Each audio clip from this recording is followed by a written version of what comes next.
As expected, from the captivating trailers and clips of She-Hulk Attorney at Law, this show is breaking new grounds, pushing through the glass ceiling of societal oppression. Forget Iron Man having fragments of the moon thrown at him by the mad titan Thanos. Let go of the Avengers breaking apart with the epic battle at the airport in Captain America Civil War, Tony Stark's emotional death in the end of Endgame, and Ultron's schmaltron, because those weren't the things that people were wanting. And the gross numbers in those movies, they just show how much those people hated those flicks. Because finally, here we have what people have been aching for. That thirst that for so long has not been quenched in the MCU has finally been given to us in gallons of the intellectual stimulating liquid poured into our dry mouths. And now I see what's been missing from the MCU for 14 years. The absolute thing that's made everyone leave the cinema after seeing the snap in Infinity War. They left there saying, well, that was a bit shit. And after Spider-Man No Way Home, people went home and they said, man, that really didn't hit the spot. We now know that the very thing missing from the MCU was intersectional feminism. Intersectional feminism. If there was one thing I learnt from the emotional depth from this first episode of a TV show, my God, it baffles me to think that there's only been one episode considering how much of an impact this show's already had on the modern norm. But what I've learnt is, I am a man, therefore I am bad. The lessons I've learnt my entire life, such as be good to people, treat people equally regardless of race, gender or preferences, help others out when needed, and treat people as you would like to be treated. They've finally been laid to rest in the grave of disinformation, because the cathartic realization that I've been wrong this entire time has not only boosted my emotional well-being, but expanded my knowledge and broadened my awareness. Sure, by pointing out the failure of what appears to be all men, that could be perceived as isolating half the audience, if not more, due to the fact that comic books have been predominantly a male-read media for the majority of its lifespan, and the plethora of strong, intelligent, and captivating characters who go by the pronouns she, her, that work equally along their he, him counterparts were written by male creators. Pfft, blasphemy! This is blasphemy! This is madness! The facts don't matter, because man is bad. The issue with this show, and honestly most of the shows that we're getting lately, is that they're incorporating contemporary politics into them. And there's definitely a way to be able to do it if that's what the show is going for, but bluntly stating what this person is pissed off about in their own lives is not the way to do it. Look at the show Euphoria. They outlined some major societal issues without having to preach a single word. They simply made a story that outlined the facts. Now look at She-Hulk's first episode, and I emphasize first episode, compared to Bruce Banner's Hulk's journey for 15 years to get him to the point where he can function normally. He still has a lot of self-doubt. He's got major chips on his shoulders. And to get to that point of Professor Hulk or Smart Hulk, whichever one you want to go for, there was a story of sacrifice, loss, and pain, and both a metaphorical and literal battle. But when She-Hulk transforms, she's as strong as him, she's as fast as him, no alternative personality of rage and aggression. She already has more balance than him, and she has more control over every aspect of her newfound powers, even though she's been in this state for about 5 minutes.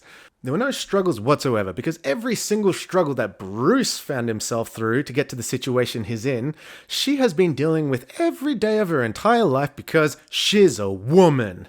Forget that Bruce experimented on himself, accidentally turning himself into the Hulk, because she's a woman. Forget traveling to live in South America to live in poverty for assumedly years, because she's a woman. Disassociating himself with every person that he loves and cares for, because she's a woman. Forget the fact that his journey back to America involved him begging and hitchhiking and starving, because she's a woman. Forget that he has had to sacrifice every relationship he's had with both Betty and Natasha due to the demons inside of him, because she's a woman. And let's not forget that in the trailer they show She-Hulk literally dating on Tinder and having fun one-night stands. And also forget that in order to protect the people that he loves and cared for, he got on a ship and traveled to the other side of the fucking universe! Because she's a woman, and that's the hardest thing you can do. I'm a woman now, so what's it matter? I know they're going for a comedy in this show, but she just comes off as completely arrogant. Sure, you could say Iron Man's arrogant, but that's his personality. And then you could say, well, it could be part of her personality, but he fails a lot. And there's nothing for us to root for here. Believe it or not, in good storytelling, you want the hero to fall and fail in order to build themselves back better and come back stronger. Hence the mystical story of the phoenix rising from the ashes. Even Miss Marvel's show, she managed to struggle once she got her powers, and it was actually a breath of fresh air to see a person figuring out how to use this exciting new mystical thing that they just don't understand, instead of being immediately indestructible. You see, when Iron Man made his first suit, he nearly died because he flew too high and froze. Thor's first movie had his powers completely stripped away from him, and he had to deal with being as strong as a human. Steve Rogers even had a few struggles when he became his super soldier. And I've already mentioned the Hulk, so I'm not going to go into that. It just shows that they're people, and they have weaknesses, and their weaknesses make them vulnerable, and their vulnerability makes them relatable. But because She-Hulk just comes off as arrogant, she belittles Bruce at every turn and mocks him unnecessarily. So to be completely honest, I'm not getting any hero vibes outside of strong woman. The show, coming from the writers, they're comparing it to Ally McBeal, and in an interview, they were saying this. Really fun about this show is that, in the Marvel movies, we get to see a lot of high stakes events. The universe is going to end. Everyone in existence is going to go away. But what happens in between those events? What happens on a regular Tuesday when you just have to do laundry? I always did wonder how Ant-Man did his laundry, or what kind of paperwork Iron Man did after each flight, or what brand of toilet paper Thor uses. Ugh.